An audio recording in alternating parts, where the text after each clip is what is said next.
नमस्कार, India head पर बहुत स्वागत है आपका। मैं हूं आपके साथ अनंत विश्वकर्मा। हरियाणा में विधानसभा चुनाव होने वाले हैं, लेकिन उससे पहले मची है खलबली मची है कि कौन बनेगा मुख्यमंत्री। वो भी बीजेपी में खलबली मची हुई है। बीजेपी में सीएम पद के दावेदार लगातार बढ़ रहे हैं। पूर्व गृहमंत्री और अंबाला कैंट के बीजेपी उम्मीदवार अनिल विज ने मुख्यमंत्री पद पर दावा ठोका है। उन्होंने प्रेस कॉन्फ्रेंस करके विधायक मंत्री रहते हुए खुद के काम गिनवाए हैं। विज ने कहा, मैं सबसे सीनियर नेता हूं, अपनी सीनियरिटी के दम पर मुख्यमंत्री बनने का दावा पेश करूंगा। पार्टी बताती है या नहीं, यह उनका फैसला है। विज ने पहले गुरुग्राम से सांसद और केंद्रीय मंत्री राव इंद्रजीत सिंह भी सीएम पद के लिए अपना दावा पेश कर चुके हैं। आपको बता दें कि 29 जून 2024 को केंद्रीय गृह मंत्री अमित शाह ने पंचकुला में नायब सिंह सैनी के चेहरे पर हरियाणा विधानसभा चुनाव लड़ने की बात कही थी। इसके बावजूद हरियाणा के कई सीनियर लीडर सैनी के नाम पर नाराज थे, नाखुश थे। विज ने यह भी कहा कि मैंने आज तक कोई पद नहीं मांगा, लेकिन आज दावा पेश कर रहा हूं, अगर पार्टी ने मुझे सीएम बना दिया तो मैं हरियाणा की तकदीर और तस्वीर सब बदल दूंगा। इसी साल हुए लोकसभा चुनाव से पहले बीजेपी ने मनोहर लाल खट्टर को हटाकर नायब सिंह सैनी को हरियाणा का मुख्यमंत्री बनाया था। तब भी सैनी की ताजपोशी से अनिल विज नाराज थे। उनकी नाराजगी कई मीटिंग्स में खुलकर नजर आई थी। दरअसल अनिल विज हरियाणा बीजेपी के सीनियर नेता हैं। वो अंबाला कैंट से 8 बार विधानसभा चुनाव लड़कर 6 बार विधायक बन चुके हैं। इस बार वो 9वीं बार अंबाला कैंट से चुनावी मैदान में हैं। साल 2014 की बात करें तो मोदी लहर में जब बीजेपी ने पहली बार अपने बूते हरियाणा की 90 में से 47 सीटें जीतकर पूर्ण बहुमत हासिल किया था, तब अनिल विज, रामविलास शर्मा और ओम प्रकाश धनखड़ सीएम पद की दौड़ में थे। क्या कुछ कहा है अनिल विज ने, आपको पहले वो सुनवाते हैं, फिर इस पर चर्चा करेंगे।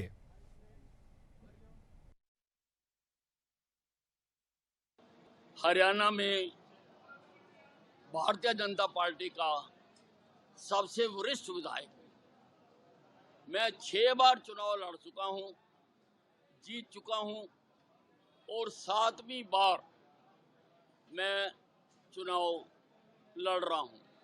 मैंने आज तक अपनी पार्टी से कभी कुछ नहीं मांगा है, परंतु इस बार सारे हरियाणा प्रदेश की जनता के कहने पर मुझे बहुत लोग आकर मिल रहे हैं और अंबाला छावनी की जनता के कहने पर इस बार मैं अपनी वरिष्ठता के दम पर मैं मुख्यमंत्री पद का दावा करूंगा।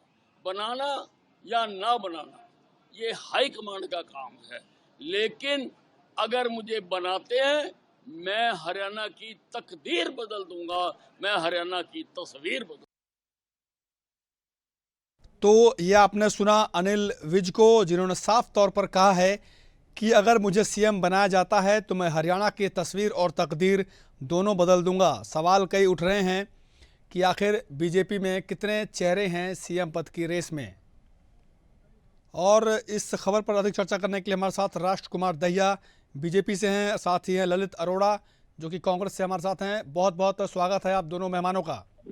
शुक्रिया।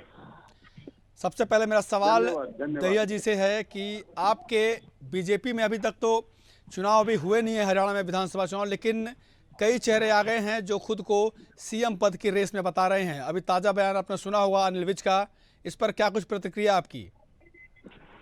देखिए, जहाँ तक मुख्यमंत्री बनने की बात है, भारतीय जनता पार्टी में शीर्ष नेतृत्व तय करता है कि आपका नेता कौन होगा, परंतु राजनीति में हर चीज संभव है।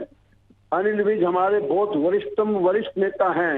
हमने उनके साथ बहुत काम किया है, उनको काम का बड़ा अनुभव है। वो हरियाणा का होम मिनिस्टर रहते हुए बहुत अच्छा उन्होंने प्रशासन का एडमिनिस्ट्रेशन चलाने में काम किया है और अपनी योग्यता के आधार पर उनको अपना हक मांगा है, तो उसमें कोई कुताही नहीं है। राजनीति में सब आदमी इच्छा रखते हैं चुनाव लड़ने की भी, पद लेने की भी, मुख्यमंत्री बनने की, मंत्री बनने की। दहिया साहब, लेकिन सवाल ये है ना कि ये जो अनिल विज साहब हैं, गब्बर जिन्हें आप लोग कहते हैं हरियाणा में, ये कई बार इसके पहले भी कई बार ये उनकी ख्वाहिश थी कि उन्हें मुख्यमंत्री बनाया जाए, लेकिन उन्हें वो ताज के पास पहुंचते पहुंचते तक वो रह जाते हैं। तो कहीं अगर उन्हें सीएम नहीं बनाया जाता है, वो तो बात की बात है बीजेपी जीतती या नहीं, तो कहीं ना कहीं अगर ये पार्टी में क्या फूट की स्थिति बनेगी क्या? नहीं, मैं आपकी बात फिर वही दोहरा रहा हूँ मित्र मेरे, जी। कि भारतीय जनता पार्टी में कई बार अनिल विज ने भी चाह रखी है और नेताओं ने भी, जैसे अभी नाम बता रहे थे आप, ओम प्रकाश धनखड़ का, रामविलास जी का, और भी नेता होंगे, सबकी इच्छा होगी। लेकिन आप एक बात मानिए, भारतीय जनता पार्टी में विरोध का प्रश्न ही पैदा नहीं होता। ये एक विचारधारा और संगठन की पार्टी है। दूसरी बात यह है कि किसी ने अपनी इच्छा जाहिर करना कोई गलत बात नहीं है। ठीक है, चलिए मैं इसका जवाब मैं हमारे कांग्रेस के जो साथी हैं ललित जी से लेता हूं। ललित जी, आपने भी अनिल विज का बयान सुना होगा, आप इस बयान को किस परिप्रेक्ष्य में और किस तरह से लेते हैं? देखिए, ये लोग हमेशा ये कहते रहे कि हमारी बड़ी अनुशासित पार्टी है और इस चीज का दावा करते रहे। मुझे निजी तौर पे मिस्टर विज से कोई समस्या नहीं है, वो एक अच्छे व्यक्ति हैं, इसमें कोई दो राय नहीं है। लेकिन वो बहुत ही भावुक व्यक्ति हैं और इस तरह के व्यक्ति को शायद भाजपा इतनी बड़ी पोस्ट नहीं देना चाह रही, पिछले 4 चुनावों में तो मैं देख चुका। तीसरी बात, अब ये जब अमित शाह जी ने, अब वो अमित शाह पार्टी अध्यक्ष नहीं है, प्रधानमंत्री भी नहीं है, लेकिन वो सबसे ज्यादा शक्तिशाली व्यक्ति हैं। उन्होंने जब ये कह दिया कि ये चुनाव नायब सिंह की ही अगुवाई में लड़े जाएंगे और वही हमारे मुख्यमंत्री का चेहरा होंगे, लेकिन उसके बाद अनिल विज साहब द्वारा और राव इंद्रजीत द्वारा को ये कहना कि हम मुख्यमंत्री के दावेदार हैं, ये तो किसी को भी हजम भाजपा में तो होगा नहीं, और इनके खिलाफ कार्रवाई ये करेंगे, मुझे ऐसा लगता है, क्योंकि ये लोग बख्शते नहीं। मुझे ऐसा विश्वास है कि ये रामविलास जी का एक कांटा इन्होंने बिना टिकट नहीं दी तो निकाल दिया। तो अनिल विज साहब की दावेदारी, दूसरी बात, तब बनेगी जब कांग्रेस की सरकार ना आ रही हो। इस समय तो ये है, सारा हरियाणा का सारा देश जानता है कि कांग्रेस की सरकार आ रही है, तो वो उसके लिए उनको मुख्यमंत्री बनने के लिए 46 सीट चाहिए और वो असंभव सा कार्य है। तो ये अभी हवा में बातें हो रही हैं। दैया साहब, आप लोग हवा में बातें कर रहे हैं अभी, कांग्रेस का कहना है। दैया साहब जी, अभी तो चुनाव हुए नहीं, बीजेपी जैसे कांग्रेस के साथी कहना है कि कहीं रेस में नजर आ नहीं रही है ज्यादा, और उससे पहले ही आपके यहाँ ऐसी स्थिति देखने को मिल रही है। नहीं, ये मेरे मित्र साथी जो कांग्रेस के प्रवक्ता हैं, मैं उनका मान करता हूँ, सम्मान करता हूँ, लेकिन मैं उनसे एक बात पूछना चाहता हूँ। ये तो जनता जनार्दन के हाथ में है, कौन चुनाव जीतेगा कौन हारेगा। अभी तो कांग्रेस कौन सी सरकार बना दी, कांग्रेस ने कौन सा बहुमत ले लिया, मैं उस आलोचना में नहीं जाता। लेकिन आपने मुझे एक सीधा प्रश्न करा है, मैं बहुत स्पष्ट प्रवक्ता रहा हूँ, स्पष्ट बात अपनी कहना चाहता हूँ कि अनिल विज बहुत वरिष्ठतम साथी हैं और उनका ये बात कहना, अपना हक मांगना, अपनी बात कहना, अपने प्लेटफॉर्म पर कहना, अपने हक में कहना, कोई कोताही नहीं है। अनिल विज बहुत ही अनुभवी नेता है। और यही बात जो मेरे साथी कह रहे थे, नायब सैनी के नेतृत्व में अमित शाह जी ने बोला है। अमित शाह जी हमारे बहुत ही आदरणीय राष्ट्रीय नेता हैं। अगर उन शीर्ष नेताओं ने ये फैसला लिया कि भाई अमुक व्यक्ति हमें घोषित किया और वो मुख्यमंत्री, तो भारतीय जनता पार्टी का शीर्ष संगठन उसको सहर्ष स्वीकार करेगा। उसमें अनिल विज भी और हम सब लोग भी ये सहमति से उसको, जो शीर्ष नेतृत्व का फैसला आएगा उसमें सहमति जताएंगे। नहीं, सवाल इसलिए उठा ना सर, क्योंकि जब मनोहर लाल खट्टर को जब सीएम बनाया गया था, उससे पहले अनिल विज रेस में सबसे आगे चल रहे थे। उस वक्त उनका जो सपना था, जब मोह था, वो भंग हुआ। नायब सिंह सैनी से पहले उनकी दावेदारी थी कि उनको बनाया जा सकता है, तब उनका मोह भंग हुआ। जाहिर सी बात है कि वरिष्ठ नेता हैं और कोई भी नेता चाहेगा कि वो सीएम की कुर्सी तक पहुंचे, लेकिन अब उन्होंने स्पष्ट कर दिया है कि मैं अपनी दावेदारी पेश कर रहा हूं। अगर मैं सीएम बना हरियाणा का, अगर मुझे बनाया गया, तो मैं हरियाणा की तस्वीर और तकदीर दोनों बदल दूंगा। तो क्या इससे पहले जो आपके मुख्यमंत्री हैं, जो रहे हैं बीजेपी के, क्या उन्होंने हरियाणा के लिए काम नहीं किया गया? देखिए मेरे मित्र, पहली बात का आपका जवाब सीधा ये है, ठीक बात आपने बोला। अनिल विज जी पहले भी मुख्यमंत्री की रेस में थे, लेकिन संगठन ने कोई ऊंच नीच देखी होगी, वो फैसला लिया होगा। खट्टर गैस में लिया थे, नायब सैनिक में। सही बात है, आज उसका फिर मन है कि भी मेरे को भी कंसीडर किया जाए, मेरे पे विचार किया जाए। और जहां तक है, इसके पहले के मुख्यमंत्री, उन्होंने अपनी सूझबूझ से उस सूझबूझ काम करने की कोशिश अच्छे करी है, जी। करी हो, तो उसमें ये कोई नेता अपने अनुभव से बोल रहा है। आदमी का काम करने का तरीका अलग अलग होता है। चलिए ठीक है सर। अब मैं जरा अपने कांग्रेस के जो साथी हैं ललित अरोड़ा जी, अभी तो बात की बात हो गई, जब चुनाव भी होंगे नतीजे आएंगे कौन क्या बनेगा, ठीक है। ललित जी, अगर कांग्रेस की सरकार बनती है इन केस, तो आपके यहाँ कौन है चेहरा बताइए, क्योंकि आपके यहाँ भी जो है फूट की भितरगात की बहुत सारी खबरें हैं, कहानियां हैं। अगर आपके यहाँ अगर कांग्रेस की सरकार बनती है मान लीजिए, तो आपके यहाँ कांग्रेस की तरफ से कौन मुख्यमंत्री का चेहरा होगा? वो भी मैं जवाब देता हूँ, लेकिन एक रिएक्शन छोटा सा मैं इनके भाई साहब के बयान पे देना चाहूंगा कि अमित ये अनिल विज जी संजय भाटिया के साथ पार्टी से वॉकआउट कर गए थे जब वो नायब सिंह सैनी का अनाउंसमेंट हुआ, ठीक है। उसके बाद उनको मंत्रालय भी नहीं दिया गया। वो नायब सैनी को ये कहते रहे मुझे भूल गए या भुला दिया। इस बात से इनकी जो हाई कमान है, कांग्रेस भाजपा का सेंट्रल लीडरशिप जो है वो नाराज है कहीं ना कहीं। तो इसलिए नायब सैनी का, दूसरी बात, अमित शाह का जब नाम ही डिक्लेयर कर दिया अमित शाह ने कि भाई ये तो नायब सिंह सैनी बनेंगे, तो उसके बाद कोई प्रवक्ता या कोई नेता ये कह सकता है कि नहीं ऐसा नहीं होगा, पार्टी कंसिडर करेगी, ये बिल्कुल असंभव बात है। अब आपका सवाल है मेरे साथ कि कांग्रेस में कौन मुख्यमंत्री का चेहरा है। देखिए, आपको पता है कांग्रेस का कल्चर ये है कि पहले एमएलए से बात होगी, सेंट्रल से ऑब्जर्वर आते हैं, वो उनका व्यू लेते हैं, उसके बाद जो है हाईकमान जो है ये फैसला करती है कि मुख्यमंत्री कौन बनेगा। तो जब वो व्यू को जब लिया जाएगा उसके बाद ही कुछ कहा जा सकता है। आज की तारीख में आपने ऑब्जर्वर की बात कही है, तो ऑब्जर्वर तो अभी भी बनाए गए हैं, क्योंकि काफी सारे जो हैं नेता आपके नाराज हैं, वो पार्टी से बगावत पे उतारे हुए हैं, तो उन्हें मनाने के लिए तो पहले ही ऑब्जर्वर भेजे जा चुके हैं। देखिए, 8-10 आदमी जरूर पार्टी को छोड़ के गए हैं और ये स्वाभाविक तौर पे हर पार्टी में होता है। चुनाव में टिकट के एस्पिरेंट होते हैं, उनकी आकांक्षाएं पूरी नहीं होती, लेकिन हमारी मनाने की कोशिश जारी है। हमारे यहाँ वो भगदड़ नहीं बची जो बीजेपी में 250-300 लोग में मुख्य नेता छोड़ गए थे। ये कोई, फिर भी मैं कहता हूँ भाजपा के यहाँ से भी गए तो कोई गुनाह नहीं, क्योंकि स्वाभाविक प्रक्रिया है। जिसको आशा थी वो नहीं मिली, 5 साल फिर उसका कैरियर खत्म हो जाता है, तो दूसरी पार्टी ज्वाइन करते हैं या पार्टी छोड़ देते हैं। ये एक स्वाभाविक प्रक्रिया है, उसमें ज्यादा घबराने की बात नहीं है। हम जिनको मना सकेंगे हम उनके पूरे प्रयास करेंगे, और फिर भी अगर कोई लोग नहीं आते हैं तो फिर उनके पीछे ज्यादा भागने का भी कोई उचित नहीं है। चलिए, जब बात जी दहिया जी से सवाल मेरा यही है, जो मेरा सवाल आपसे था कांग्रेस से, वही मेरा जो सवाल है वो बीजेपी से भी है कि दहिया जी, आपके यहाँ भी फूट की खबरें, नाराजगी की खबरें, कोई कहीं जा रहा है, कोई पार्टी छोड़ रहा है, कोई निर्दलीय लड़ रहा है, वो आपके यहाँ भी काफी कुछ है। कैसे मैनेज करेंगे आप लोग जो आपके बागी हैं? देखिए मेरे मित्र, मैं आपकी बात का जवाब, पहले कांग्रेस के प्रवक्ता का मैं बारे में एक बात कहना चाहूंगा।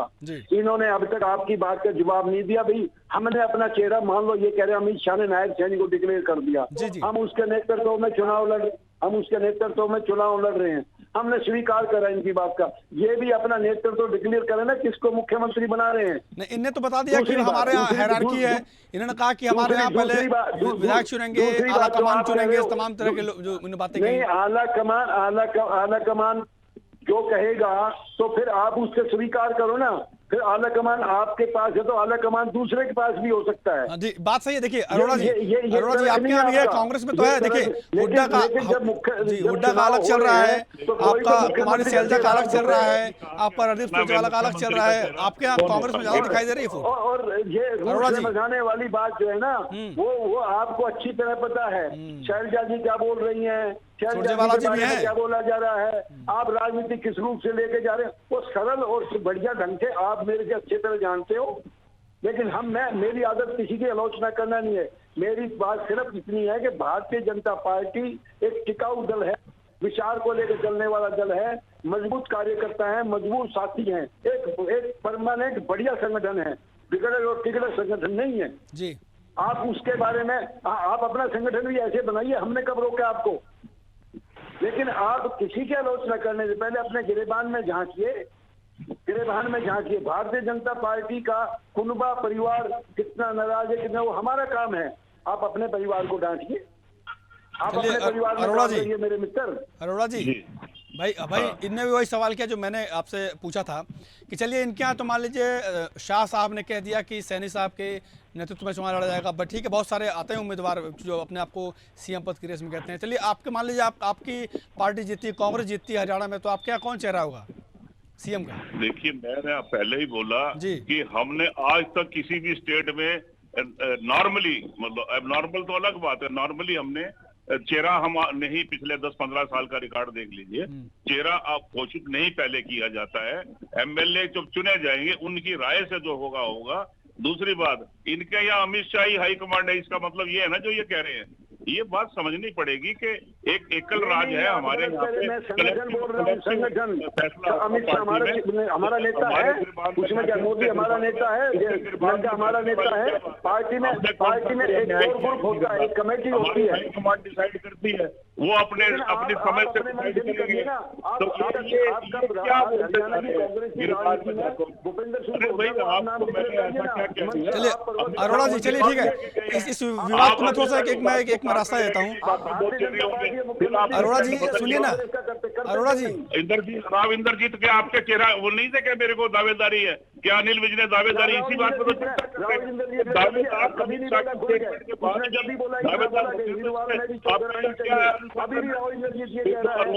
ठीक है अभी सुनिए ना, अभी चुनाव हुए नहीं है, सुनिए तो दोनों प्रवक्ता साथी सुनिए जरा। दैया जी अरोड़ा जी, दैया जी अरोड़ा जी सुनिए बात जरा। पार्टी अध्यक्ष डिसाइड करेगा कि पार्टी डिसाइड करेगी, अमित शाह डिसाइड करेंगे? अरोड़ा जी, दैया जी हमें एडवाइस ना दीजिए। बात सुन लीजिए। चलिए मैं ठीक है, अब इससे एक और बात कर लेता हूँ। मैं बात करूंगा आम आदमी पार्टी की, क्योंकि अब केजरीवाल साहब बाहर निकल चुके हैं। जाहिर सी बात है कि वो हरियाणा पहुंचेंगे, कांग्रेस के साथ उनकी कुछ जमी नहीं, तो क्या कांग्रेस को कहीं नुकसान है क्या? देखिए इसकी टाइमिंग देखिए, जैसे ही अंतिम डेट नॉमिनेशन की खत्म हुई उनको बेल दी गई। हर चीज को हम उस एंगल से देखते हैं, हर तरह के एंगल से हम देखते हैं। उसके बाद इनको लगा कि जब प्रचार करेंगे हरियाणा में केजरीवाल तो हमारे वोट काटेंगे, लेकिन अभी तक के चुनाव में नोटा से कम वोट आप पार्टी को मिले हैं, ये भी आपको पता है। 0.46 इनको मिला है, यानी आधा % भी नहीं है। तो वो कोई थ्रेट किसी को नहीं है वो पार्टी। भैया जी आपका फायदा होगा लगता है केजरीवाल साहब से? अरे भाई बात करने दीजिए ना जी। दैया जी, पार्टी अरोड़ा जी बोलिए। मैं ये कहना चाहता हूँ मेरे मित्र कि मैं भाई अपने कांग्रेस पूछना चाहता हूँ कि जब हरियाणा में लोकसभा का चुनाव हुआ, देश भर में हरियाणा में जब लोकसभा का चुनाव हुआ, अगर आपके पास वोट नहीं थी तो आपने उसको कुरुक्षेत्र में अलायंस करके एक टिकट सुशील गुप्ता को क्यों दी, और आपने किस बात को लेकर अलायंस किया था? वो भी तो कारण बताइए ना। लोकसभा में आपने क्यों अलायंस किया था, और उसको क्यों आपने एक सीट कर? चलिए ठीक है, आप दोनों खास मेहमानों का बहुत बहुत शुक्रिया इस चर्चा में शामिल होने के लिए। दैया जी आपका भी बहुत स्वागत, आपका धन्यवाद, और ललित जी आपका भी बहुत शुक्रिया, आप इस चर्चा में शामिल हुए। तो अब सीएम कौन बनेगा ये तो बहुत दूर की बात है, क्योंकि हरियाणा में चुनाव हुए नहीं हैं, और लेकिन दावेदारी जो है पहले ही हो गई है। अनिल विज हैं, बीजेपी के वरिष्ठतम नेता हैं, गृह मंत्री रह चुके हैं, और कई बार सीएम की कुर्सी तक पहुँचते पहुँचते चूक गए हैं। हर बार उन्हें निराशा हाथ लगी है, लेकिन बड़ा सवाल ये है कि क्या इस बार जो बीजेपी के आला कमान हैं, क्या इस बार अगर बीजेपी की जीत होती है तो क्या विज साहब को मौका मिलेगा क्या सीएम बनने का? ये बहुत बड़ा सवाल है।